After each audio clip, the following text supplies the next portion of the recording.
प्रभु मैं तेरा तेरा तेरा, तू मेरा मेरा मेरा, मैं तेरा तेरा तेरा, तू मेरा मेरा मेरा। प्रभु मैं तेरा तेरा तेरा, तू मेरा मेरा मेरा, मैं तेरा तेरा तेरा, तू मेरा मेरा मेरा। प्रभु मैं तेरा तेरा तेरा, तू मेरा मेरा मेरा, मैं तेरा तेरा तेरा, तू मेरा मेरा मेरा। प्रभु मैं तेरा तेरा तेरा, तू मेरा मेरा मेरा, मैं तेरा तेरा तेरा, तू मेरा मेरा मेरा। प्रभु मैं तेरा तेरा तेरा, तू मेरा मेरा मेरा, मैं तेरा तेरा तेरा, तू मेरा मेरा मेरा।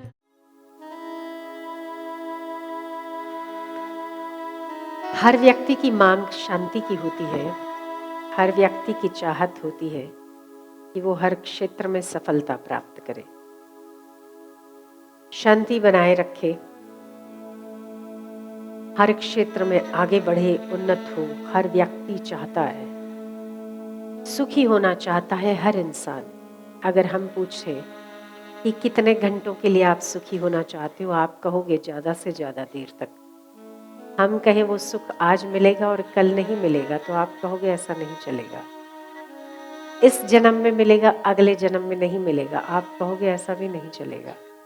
सुखी तो हम इस जन्म में भी हो, अगले जन्म में भी हो, आज भी हो, कल भी हो, और अनंत काल तक हम सुखी बने रहे। ऐसे हर व्यक्ति की डिमांड होती है, हर व्यक्ति की चाहत होती है। आपकी है।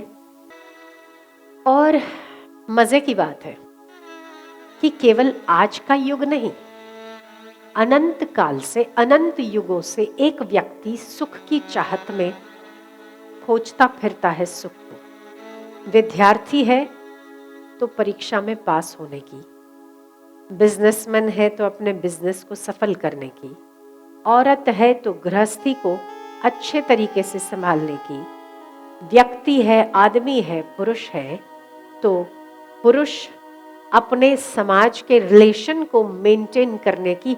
हर व्यक्ति जहां कहीं भी है वो सफल होना चाहता है, आगे बढ़ना चाहता है और सुखी होना चाहता है। मजे की बात कि आज तक इतनी खोजों के बाद भी एक व्यक्ति पूर्णतः सुखी नहीं हो पाया। तो एक व्यक्ति जो सुखी होना चाहता है वो सुख के लिए कई कई घंटों मेहनत करता है। फिर भी सुख तो, मेहनत तो बहुत घंटों की, पर सुख होता है नाम मात्र का।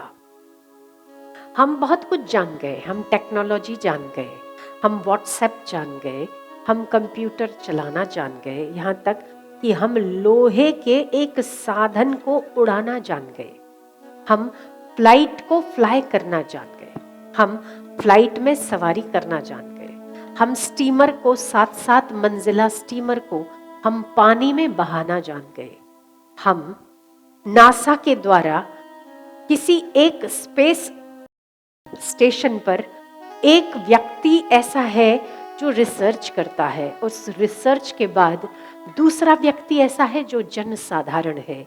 वो जनसाधारण को एक स्पेस में, एक नासा में बैठा हुआ इंसान स्वप्न दिखाता है कि हम चंद्र की यात्रा कर सकते हैं, हम मंगल पर घर बना सकते हैं, आने वाले कई वर्षों के बाद हमारा घर मंगल पर होगा। पर भाई साहब, जिस धरती पर आपका घर है वहां तो पहले प्रेम से रहना सीख लो, तब जाके मंगल पर मंगल करिएगा। यहां तो सीखे नहीं, यहाँ के ठिकाने नहीं है और हम मंगल की यात्रा पर जाते हैं। हम सोचते हैं कि हम मंगल और चंद्र की यात्रा पर जाएंगे। हम सब कुछ सीख लिए, हमें सब कुछ आता है, हम बहुत कुछ सीखे हैं, बहुत कुछ बदलाव है इस युग में, बहुत कुछ जानते हैं हम लोग। पर हम एक ही बात नहीं सीखे। हम प्लेन उड़ाना जान गए, स्टीमर चलाना जान गए, गैजेट्स का उपयोग करना जान गए, मोबाइल यूज़ करना जान गए, अच्छे से अच्छी टेक्नोलॉजी कैसे यूज़ की जाती है वो हम जान गए। पर एक ही बात नहीं जाने हैं, वो है अपना जीवन कैसे उड़ाना, वो हम आज तक नहीं जान पाए। जिस दिन ये जान जाएंगे उस दिन हम सबसे बड़ी टेक्नोलॉजी को जान जाएंगे। सबसे बड़ा सॉफ्टवेयर आपके भीतर है, ये आप जान जाएंगे। एक कंप्यूटर में आपकी जो मेमोरी है, जो स्पेस है, एक मोबाइल में जो स्पेस है, जो मेमोरी कार्ड है, आप कितना सारा उसमें स्टोर करते हैं और वो स्टोर हो जाती है। जब आप उसकी मेमोरी फुल हो जाती है, वो आपको शो करता है एक मैसेज कि आपको कुछ मैसेज या कुछ पिक्चर्स डिलीट करने पड़ेंगे। मेमोरी फुल है, ठीक है, मोबाइल का उपयोग करने वालों को पता होगा। तो मेमोरी फुल हो जाती है। पर आप ये देखिए कि आप 25 वर्ष से या 15 साल से 50 साल से या 80 साल तक एक व्यक्ति जीता है। 90 साल या 80 वर्ष की एक व्यक्ति की उम्र में उसकी इस मेमोरी में कितनी सारी चीजें, फिर भी कभी फुल नहीं होता। ये परमात्मा का सॉफ्टवेयर है। मेमोरी डिलीट नहीं करनी पड़ती इसमें से, ये ईश्वर का सॉफ्टवेयर है। क्यों हम इतना ज्यादा टेक्नोलॉजी के पीछे मरते हैं? क्यों हम इतना इम्प्रेस होते हैं? क्यों हम इतना प्रभावी होते हैं? क्यों? क्योंकि हमें परमात्मा की टेक्नोलॉजी से हम अनजान हैं। कभी भी हमने विचार नहीं किया कि परमात्मा ने जो कुछ दिया है, आप अनाज खाते हैं, खून में परिवर्तित हो जाता है। अगर दो सीधी हड्डियां, दो आड़ी हड्डियां, यदि इसी प्रकार ईश्वर आपको जन्म दे देता तो कुछ बुरा नहीं था, पर उसने ढकने के लिए चमड़ी ऊपर दे दी, ये उसकी व्यवस्था है। इन छोटी छोटी दोनों दोनों आंखों से पूरा पूरा जगत दिखता है। ये क्या कम अजूबा है? 7 अजूबे गिने जाते, आप स्वयं में एक अजूबा हो भाई। एक ही माता पिता से पैदा हुई संतानें, दोनों अलग अलग स्वभाव, अलग अलग अलग अलग नेचर, अलग अलग नीति रीति धर्म को फॉलो करने वाली पैदा हो जाती है। एक ही माता पिता की संतानें एक तो बहुत ही आलीशान घर में जाती है और एक बेचारी मेंटली रिटार्डेड होती है। एक ही माता पिता की 2 संतानें, ये क्या है? एक ही घर में 3 बच्चे होते हैं, एक की बुद्धि बहुत अच्छी और दूसरे की बुद्धि बहुत गलत, तीसरे का तो बाबा बात मत पूछो। जिस काम में हाथ डालता है उसके लिए मिट्टी भी सोना है, और दूसरा बेटा मिट्टी में सोने में हाथ डालता है तो सोना भी मिट्टी है। वो ऐसा होता है। एक ही घर में एक ही माता पिता के पास 2 बच्चे अगर ट्विंस भी पैदा हो गए तो ट्विंस की शक्ल भले सेम होगी, पर उसका भाग्य कभी भी एक जैसा नहीं देखने को मिलेगा आपको। ऐसा क्यों है? कभी विचार करके देखो कि ऐसा कोई भी परमात्मा किसी गुफा में बैठकर या आसमान में बैठकर नहीं घड़ता है कि एक बच्चा ऐसा होगा तो दूसरा वैसा होगा। उस व्यक्ति के पूर्व निर्धारित पूर्व जन्म के जो कोई संस्कार है, जो कोई कर्म है, वो इस जन्म में वो खा रहा है। अगर तो उसने अच्छी रोटी दान की है तो यहाँ वो अच्छी रोटी खा रहा है, अगर उसने किसी को सुख पहुंचाया है तो झूले में झूल रहा है, और अगर दुख पहुंचाया है तो वही परेशानी खुद उठाता है। जो कुछ भी आप करते हो उसका बदला आपको मिलता ही, ये कर्म का सिद्धांत है। तप करे पाताल में, प्रगट होए आकाश, दाबी दूबी ना रहे कस्तूरी की सुवास। आप 1000 लोगों से छुप कर भी कोई कर्म करते हैं, फिर भी कुछ वर्षों के बाद वैसी की वैसी घटना आपके साथ घटित हो जाती है। ये घटना की व्यवस्था आपके साथ घटित होगी, ये किसने तय किया? जिसने तय किया उस परमात्मा का सॉफ्टवेयर खतरनाक है। उसका सीसीटीवी कैमरा आप पाताल में भी चले जाओ, आपको ढूंढे बिना नहीं रहता है। ये ईश्वरीय व्यवस्था है, उसका खतरनाक सॉफ्टवेयर है। आज आप कहीं सीसीटीवी कैमरा लगाते हो, कहीं बैठकर अपने मोबाइल में देख सकते हो वो आदमी मेरी ऑफिस में या मेरे घर में क्या कर रहा है, ठीक है? उसका भी कुछ डिस्टेंस, आप उसका भी कुछ मर्यादा है, लिमिटेशंस हैं, पर ईश्वर के सीसीटीवी कैमरे की कोई मर्यादा नहीं है। ये सबसे पुराना सॉफ्टवेयर है। कहीं आप रहते हैं फिर भी वो देखने वाला देख रहा है, सुनने वाला सुन रहा है, और आपको फल भी मिल रहा है। ठीक है, तो दो व्यक्ति यदि एक ही माता पिता की संतान है, फिर भी दोनों में भिन्नता ज्यादातर पाई जाती है। वो क्यों है?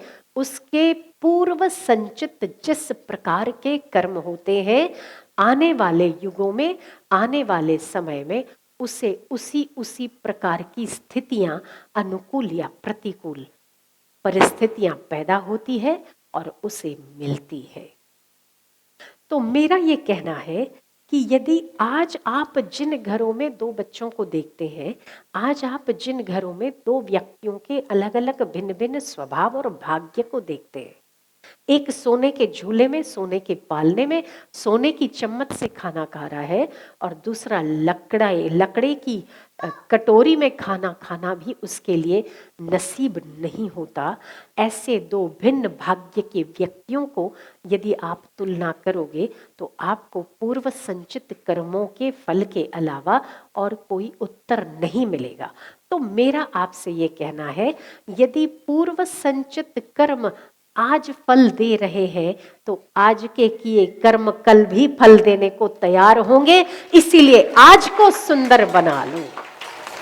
आज आप किसी को परेशान करते और खुश होते हैं, आप किसी की निंदा करते और खुश होते हैं, माता पिता का अपमान करते खुश होते हैं, गुरुजनों की निंदा करते खुश होते, अपने से श्रेष्ठ पुरुषों का अनादर करते खुश होते, नीच कर्म करते और खुश होते, तो आप निश्चित मानिए ये समस्त कर्म घूम फिरकर आज नहीं तो कल आप ही को फेस करने। जो रोटी आपने बनाई है वो कोई और नहीं खाएगा, वो आप ही खाओगे।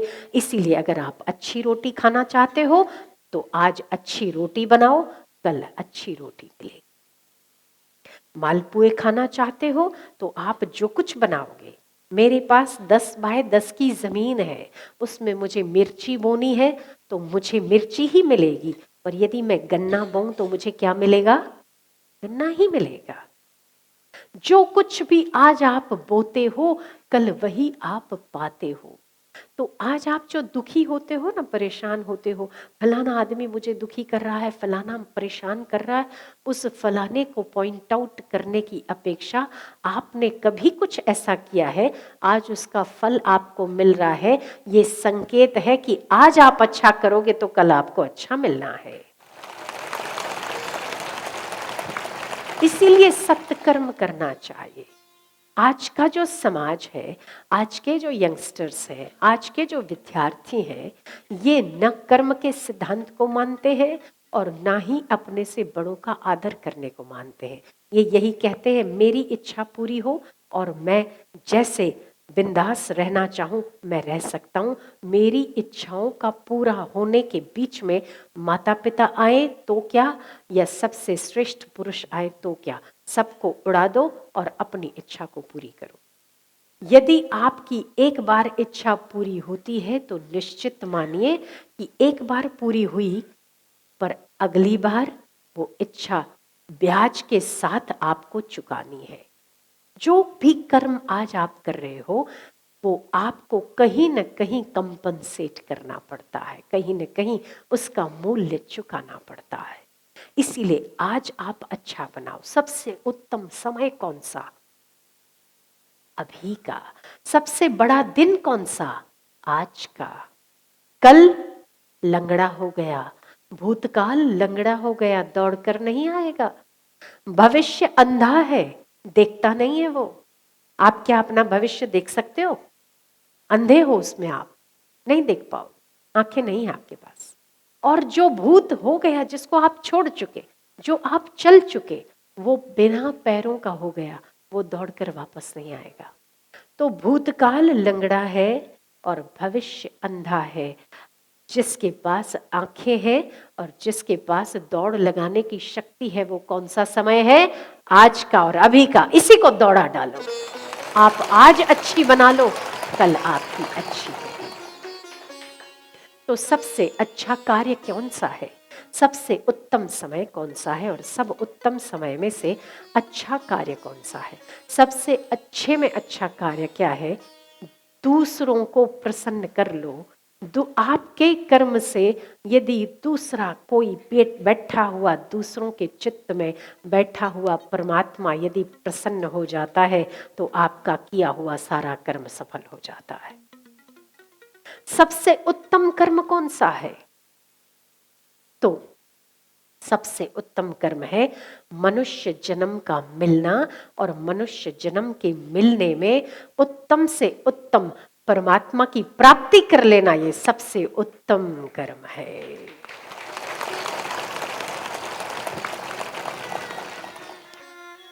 अपने जीवन को सफल बनाना चाहिए। सत्संग, साधन, सुमिरन, नाम लेखन, अपने आप को निराश, हताश, दुखी और परेशान किए बिना सतत अपने लक्ष्य की ओर बढ़ते रहना, लक्ष्य की ओर आगे बढ़ना, और लक्ष्य को अपने बीच और लक्ष्य के बीच किसी भी व्यक्ति को न आने देना, वह व्यक्ति सदैव सफल होता है। आपका छोटा लक्ष्य होगा, एक बच्चे को यदि डॉक्टर बनना है तो उसे सतत चिंतन करना है कि मुझे मेडिकल में जाना है, मुझे डॉक्टर बनना है, मुझे डॉक्टर बनना है, मुझे डॉक्टर बनना है, तो वो बच्चा एक न एक दिन जरूर डॉक्टर बनता है, ठीक है ना? क्योंकि उसको सातत्य है, कंटिन्यूटी है उसके, उसमें उसके लक्ष्य में एक सातत्यता है। तो जब सातत्यता मिलती है तो आप किसी भी लक्ष्य को हासिल कर सकते हो। पर मेरा ये कहना है कि गीता कहती है यदि कल डॉक्टर मर गया तो अगले जन्म में आपको डॉक्टरी फिर से पढ़नी पड़ेगी, ठीक है? आज जो बच्चे पैदा हो रहे हैं आप देखो बहुत होशियार हैं, आप लोगों से ज्यादा होशियार है, ग्रास्पिंग पावर उनको आज की अपेक्षा ज्यादा है। आने वाले बच्चे इससे भी ज्यादा होशियार होंगे, क्योंकि ये जब मरे होंगे ये बच्चे, उस समय टेक्नोलॉजी का विकास हो चुका होगा। ये टेक्नोलॉजी देखकर मरे पिछले कुछ सालों में। अभी जो बच्चे 1 महीने के, 2 महीने के, 4 महीने के या 6 महीने के हैं, ठीक है, उनके बच्चों में, आजकल के बच्चों को टेक्नोलॉजी समझने में देर नहीं लगती, ठीक है? सही है ये बात? आप जब बच्चे थे तब तो आप भोंदू थे, सच्ची बात है। अगर जो मैं कहूं, आज के बच्चे ज्यादा होशियार हैं, आपको तो पता ही नहीं चलता था कुछ भी, ठीक बात है? क्या मैं गलत हूं? नहीं, आज के बच्चे ज्यादा ग्रास्प करते हैं। क्यों? ये आपके पूर्वज है, कोई ना कोई घूमकर आपके पास आया है, ये पूर्वज है आपके, भले आपके बच्चे के रूप में आए, पर ये पूर्वजों का दिमाग और आज के माता पिता का दिमाग दोनों मिलकर आज का दिमाग बेटर हो गया है। आज के माता पिता का दिमाग जो बच्चों में आया है, आने वाले उनके जो आने वाले वंशज होंगे वो आज के बच्चों की अपेक्षा ज्यादा होशियार होंगे, क्योंकि दिन प्रतिदिन टेक्नोलॉजी में, दिन प्रतिदिन व्यक्ति के दिमाग में अधिक परिवर्तन है और अधिक विकसित है। तो हमारे पूर्वजों के पास दिमाग था पर टेक्नोलॉजी का दिमाग नहीं था। पर हाँ, जब वो मरे थे, हमारे जो आज के बच्चे पैदा हो रहे, वो मरे उस समय उनका पूरा दिमाग विकसित था, हमारे पूर्वजों का। वो समझ रहे थे आपके दादा दादी फोन क्या है, व्हाट्सएप क्या है, जो अभी रिसेंट में कुछ जो गए होंगे उन्हें पता होगा। तो उसके बाद जो बच्चे आते हैं वो बच्चों का दिमाग ज़्यादा तेज़ है। आप ये समझो जो 6 महीने में या 1 साल में जो बच्चे टेक्नोलॉजी सीख जाते हैं, मोबाइल को ऐसा ऐसा करते हैं, आने वाली पीढ़ी तो आप बाप रे बाप, सोच भी नहीं आती मुझे कि ये बच्चे कैसे होंगे। 1 महीने में ही क्या मोबाइल चलाना सीख जाएंगे? पता नहीं, पर इनका दिमाग ज़्यादा तेज़ है। पर अगर आपके बच्चे ने या आपने डॉक्टरी पढ़ ली है और डॉक्टरी पढ़ते पढ़ते आप मर गए, तो अगले जन्म में क्या आप डॉक्टर बनकर पैदा होगे? कोई भी डॉक्टर बनकर पैदा हुआ? कोई इंजीनियर बनकर पैदा हुआ? कोई लॉयर बनकर पैदा हुआ? कोई साइंटिस्ट बनकर पैदा हुआ? नहीं हुआ। क्या करना पड़ेगा उसको डॉक्टर बनने के लिए? फिर से पढ़ना पड़ेगा, ठीक है ना? सहमत हो ना मेरी बात से? तो जो डॉक्टर डॉक्टरी छोड़कर मरता है उसे दूसरे जन्म में फिर से डॉक्टर बनना पड़ता है। पर भगवान कृष्ण अर्जुन के इस प्रश्न पर उत्तर देते हैं। अर्जुन पूछते हैं कि जो व्यक्ति साधन करता है, मतलब कि जो आपकी ओर चलता है, जो परमात्मा की ओर चलता है, जो भगवान की भक्ति की ओर चलता है, जो सत्कर्म करते करते मरता है, जो सेवा और उपासना करते करते मरता है, उसके अगले जन्म में क्या गति होती है? क्या उसे फिर से वही कर्म करना पड़ता है? तो कृष्ण कहते हैं कि संसार की तमाम उपलब्धियां प्राप्त करने के बाद व्यक्ति जब मरता है, मरकर जब दूसरा जन्म लेता है, तो उसे फिर से वो उपलब्धियां प्राप्त करनी पड़ती है, उसे हस्तगत नहीं होती। जैसे कोई पढ़ाई, मैंने अभी जैसे एग्जाम्पल दिया, परंतु परमात्मा के रास्ते पर हे अर्जुन, हे पार्थ, तू संशय रहित होकर ये जान कि जहां पर एक व्यक्ति साधन भजन छोड़ता है, अगले जन्म में वो वहीं से आगे बढ़ता है। इतना बोनस आपको परमात्मा प्राप्ति के रास्ते में मिलता है। एक व्यक्ति नदी में किसी नाविक की नाव में बैठा नदी पार कर रहा था, और वो गणितज्ञ था, दिमाग बड़ा तेज था उसका, मैथमेटिक्स जानता था। उसने नाविक को पूछा, ए भाई, ए भाई। उसने बोला, हाँ जी, बोलो साहब, बोलो साहब। बोले, तुझे भूगोल मालूम है क्या? भूगोल, भूगोल मालूम क्या तुझे? बोले, वो क्या, कौन सी बला होती है, मैं नहीं जानता। भूगोल क्या होता है? भूगोल क्या? बोले, मतलब धरती कैसी है, कहाँ अमेरिका है, कहाँ वो है। बोले, ये सब मुझे नहीं मालूम। भूगोल नहीं मालूम तेरे को? अरे, 1/4 जिंदगी गई तेरी, 1/4 जिंदगी चली गई। अच्छा साहब, इतना जरूरी है क्या भूगोल पढ़ना? थोड़ा आगे गया, फिर से उसने कहा, अरे तुझे मालूम है कि स्पेस क्या होता है? स्पेस में क्या क्या चीजें होती है, और स्पेस किसको कहते हैं? महाराज, ये पेस मुझे नहीं मालूम। पेस क्या होता है? बताओ ना, पेस क्या होता है? अरे पेस नहीं बुद्धू, तुझे तो पता ही नहीं कि पेस नहीं बोलते, स्पेस बोलते हैं। अच्छा बताओ ना, ये स्पेस क्या होता है? बोले, ये जो स्पेस नहीं पगले, स्पेस बोलते हैं, स्पेस। अभी जो ये जो दिख रहा है ना, सूर्य है, चंद्रमा है, तारे हैं, ये सब स्पेस में है।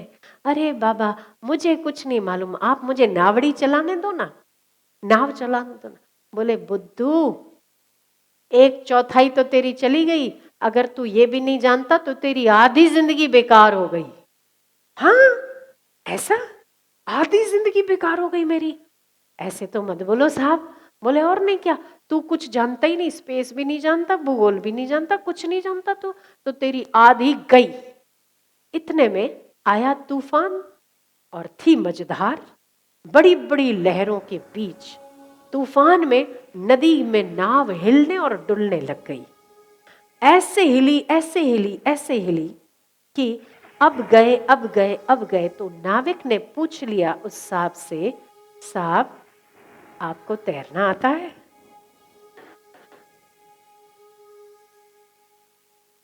साहब आपको तैरना आता है? बोले, नहीं, तैरना तो नहीं आता। उसने उतर कर छलांग लगा ली नाविक ने। टाटा साहब, मेरी तो आधी गई, आधी तो बची थी, आपकी तो पूरी चली गई। क्यों? क्योंकि आपने भूगोल जान लिया, आपने स्पेस जान लिया। स्पेस में क्या क्या होता है आपने वो जान लिया। पर आप जिस कर्म को कर रहे हैं, अभी आप नाव में हैं और मझधार में है। यदि आपने तैरना नहीं जाना तो भूगोल की जानकारी काम नहीं लगेगी। मेरा भी यही कहना है आपसे कि आपने टेक्नोलॉजी जान ली, आपने स्पेस जान लिया, आप साइंटिस्ट हो गए, आपने बहुत कुछ जान लिया, आप डॉक्टर हो गए, पर इस संसार की मझधार में आप जीवन रूपी नौका लाए हैं। इसे चलाना जब तक नहीं सीखेंगे आपने कुछ नहीं सीखा। तैरना नहीं सीखा आपने, कुछ नहीं सीखा। इसको तैरकर पार कैसे हुआ जाता है ये भी तो आपको जानना पड़ेगा ना। तो आपने बहुत कुछ जान लिया, पर वो जाना हुआ सब कुछ व्यर्थ है, बेकार है। तो आप शरीर, मन और बुद्धि, तीन चीजें ईश्वर के द्वारा आपको प्राप्त है। शरीर, मन और बुद्धि के द्वारा आप शरीर के द्वारा व्यवहार करना जान जाओ, किस व्यक्ति से कैसा व्यवहार करना है। मन के द्वारा हर स्थिति में सम रहना जान जाओ, और बुद्धि के द्वारा जो निर्णय लो ईश्वर का होकर निर्णय लेना जान जाओ, तब आप जीवन जीना जान जाते हो। हम यहाँ पर जीवन जीने के एक तौर तरीके में गीता की एक सबसे सुंदर बात आपको कहेंगे कि गीता कहती है कि एक मनुष्य को जीवन जीने के लिए, संसार में सुचारू रूप से अच्छा जीवन जीने के लिए उसे बहुत लोगों की आवश्यकता पड़ती है। जैसे कि पैदा होते हैं तो माता पिता, जब आप ग्रो करते हैं तब पिता का अर्थ मतलब पैसा, उस पैसे के उपार्जन में कई लोग उनको भी मदद रूप होते हैं। पिता अकेला पैसा नहीं कमाता, उसमें बहुत लोग कमाने में मदद रूप होते हैं। जब आप बड़े होते हैं तो शिक्षकों का उसमें हिस्सा होता है आपकी बुद्धि को डेवलप करने में, ठीक है, ठीक। उसके बाद मित्रों का हिस्सा होता है आपको बहुत कुछ सिखाने में। आपके संबंधियों का हिस्सा होता है आपको बहुत सारी चीजों से अवगत कराने में। उसके बाद जब आप बड़े होते हैं तो समाज का एक बहुत बड़ा हिस्सा होता है आपको अच्छा बुरा और आपको यश अपयश देने में, एक कीर्ति देने में, यश देने में, आपको स्वीकार करने में समाज का बहुत बड़ा हिस्सा है, ठीक है। उसके अलावा ये सब तो जरूरी है, पर उससे भी ज्यादा हिस्सा अगर किसी का लगता है वो है 5 महाभूतों का, पृथ्वी जल तेज वायु आकाश। पृथ्वी आपको धारण करती है, यदि पृथ्वी धारण न करे तो आप यहाँ पर टिक नहीं सकते। यदि जल आपको जल ना दे, बारिश अगर बरसे नहीं तो आप जल कैसे पियोगे, और जल ही जीवन है। यदि धरती आपको फसल ना दे तो अन्न से शरीर ना बने। मतलब कि ये जो धरती आकाश पृथ्वी जल तेज है, ये और एक मनुष्य एक दूसरे के सहायक है। बहुतों की सहायता लेकर एक बच्चा अपने जीवन में बड़ा होता है, पर उसे वास्तविक ज्ञान जो गुरु देते हैं उसके जैसा ज्ञान दूसरा कोई व्यक्ति नहीं दे सकता। गुरु श्रेष्ठ अपने परम पद तक पहुंचाने में जो सहायता करता है, ऐसा दूसरा कोई भी व्यक्ति पैदा नहीं हुआ जो एक मनुष्य की मनुष्यता को सफल कर सके। वही गीता आपको सिखाती है कि एक मनुष्य को यदि सफल जीवन जीना है तो उसे इर्द गिर्द में बहुत सारे लोगों की आवश्यकता पड़ती है। उसे व्यवहार कैसे करना चाहिए, तो बहुत सिंपल और छोटे छोटे शब्दों में अगर मैं कहूँ तो उसे 4 भागों में, अपने जीवन से जुड़े हुए लोगों को 4 भागों में बांट देना चाहिए। ध्यान से सुनना, अपने जीवन में जुड़े हुए लोगों को 4 भागों में बांट देना चाहिए।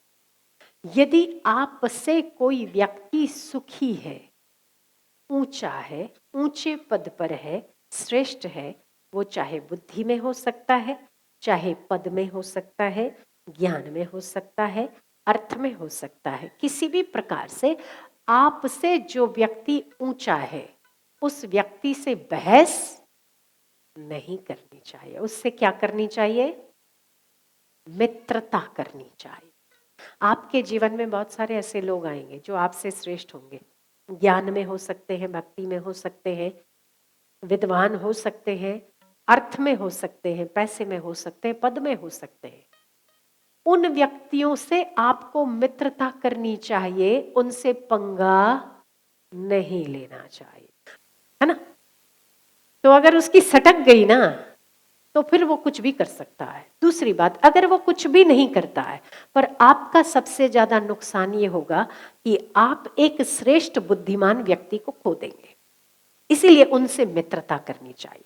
वक्त आने पर कोई भी व्यक्ति काम लग सकता है, आपसे बुद्धि में अच्छा हो, ज्ञान में अच्छा हो, उपार्जन में अच्छा हो, पैसों में अच्छा हो, पद में अच्छा हो, ऐसे व्यक्तियों से मित्रता करो। नंबर 2,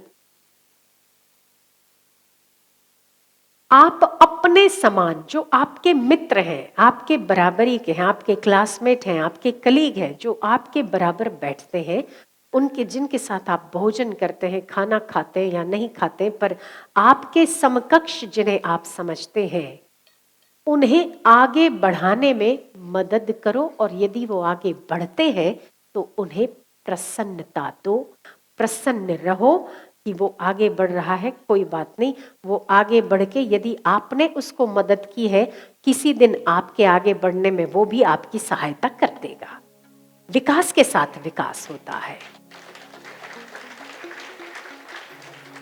हम क्या सोचते हैं, हम बहुत संकीर्ण हो जाते हैं और हम ये सोचते हैं कि ये फलाना आगे बढ़ गया, रुक जा देख, अभी तो कल तो मेरे साथ काम कर रहा था और आज बड़ा साहब बनने जा रहा है, समझता क्या है, मैं उसको टांग खींच के जरूर नीचे लाऊंगा। आप अगर एक टांग खींचोगे ना, आपकी 10 टांगे खींचने वाले दूसरे आपके पीछे खड़े हैं। इसीलिए उसे सहायता करो, क्योंकि ये ऐसा चक्र है। मैरी गो राउंड देखा है ना आपने, उसमें सब एक पोजीशन पर नहीं बैठते। जब एक नीचे आता है तब दूसरा ऊपर जाता है, दूसरा ऊपर जाता है तो पहला नीचे आता है। ये काल चक्र भी ऐसा है। यदि आप सतत पैसे वाले बने रहना चाहते हैं, ये कभी नहीं होगा। स्वस्थ बने रहना चाहते हैं, कभी नहीं होगा। ऊपर वाला सेकंड पोजीशन पे आता है, सेकंड वाला थर्ड पे आता है, थर्ड वाला फोर्थ पे, फोर्थ फिफ्थ पे, फिफ्थ सिक्स्थ नाइन्थ टेंथ। उस 10th के बाद धीरज रखो, आपको फिर से फर्स्ट पोजीशन मिलेगी, पर दूसरों को बढ़ने दो, उसके बाद आप बढ़ जाओगे अपने आप। तो प्रसन्न रहो। अगर कोई दूसरा व्यक्ति आपका मित्र है तो प्रसन्न रहो, ठीक है। तीसरी बात, आपसे निम्न व्यक्ति जो धन में कम है, बुद्धि में कम है, स्वास्थ्य में कम है, निर्बल है, अयोग्य है, उस व्यक्ति पर करुणा करो। 2 पैसा किसी के पास नहीं है और आवश्यकता है तो उसे मदद करो। वस्त्र नहीं है तो वस्त्र दो, अन्न नहीं है तो अन्न दो, जिसे हम दान पुण्य कह देते हैं। गीता ने उसे सीधा दान पुण्य नहीं कहा, पर करुणा कह दिया। करुणा में सब कुछ आ जाता है। करुणा है, आप कोई बुद्धू है उसे समझा दो, करुणा है। बच्चे हैं उन्हें पढ़ा दो, करुणा है। यदि आप असमर्थ है उसे मदद रूप हो जाओ, हाथ पकड़कर माता पिता को आप किसी स्थान पर ले जाओ, करुणा है। माता पिता की सेवा कर लो, करुणा है। वो असमर्थ है तो आपको उनकी सेवा करके करुणा का भाव जागृत करना चाहिए। अपने से निम्न व्यक्तियों के, असमर्थ और निर्बल व्यक्तियों पर करुणा करनी चाहिए। चौथे नंबर पर आता है कि जिन व्यक्तियों को आप इन तीनों कैटेगरी में नहीं रखते हैं, न वो आपके मित्र हैं, न आपके कलीग हैं, न आपसे श्रेष्ठ हैं और न ही आपसे कनिष्ठ है, पर 36 का आंकड़ा है। ऐसे लोग भी होते हैं, ठीक है। आप उन श्रेणी में जिन व्यक्तियों को रखते हो, उनको क्या करना चाहिए? आपको सदैव उसको उपेक्षा करनी चाहिए। न मित्रता रखकर, न शत्रुता रखकर किसी भी बात का पंगा मत लो, पर वो आपके लिए पैदा ही नहीं हुए ऐसा अवॉइड करके चलोगे। ये 4 साधन है आपका अच्छा जीवन जीने के लिए: मैत्री, मुदिता, करुणा और उपेक्षा। गीता कहती है मैत्री कर, श्रेष्ठ व्यक्तियों से मुदिता कर, समान व्यक्तियों से करुणा कर, कनिष्ठ व्यक्तियों से और उपेक्षा कर जो आपकी बात नहीं सुनते, जो आपको लगता है कि आपकी निंदा करते हैं, जो आपको लगता है आपके दुश्मन हैं, उनको क्या करो? उपेक्षा करो। यदि आप उपेक्षा नहीं करते तो आप भिड़ जाते। यदि आप भिड़ जाते तो आपकी ऊर्जा उस भिड़ने में खत्म हो रही है, फल कुछ भी नहीं प्राप्त हो रहा है। पर आपका समय, आपकी शक्ति, आपकी योग्यता उसमें खत्म हो रही है, नष्ट हो रही है। बेहतर है कि अपने काम पर फोकस करिए, अपने लक्ष्य पर, निर्धारित लक्ष्य को हासिल करने के लिए आप सतत सतत सतत प्रयत्नशील रहिए। जो ऐसे व्यक्ति हैं उनकी उपेक्षा ही बेहतर होती है। शांति।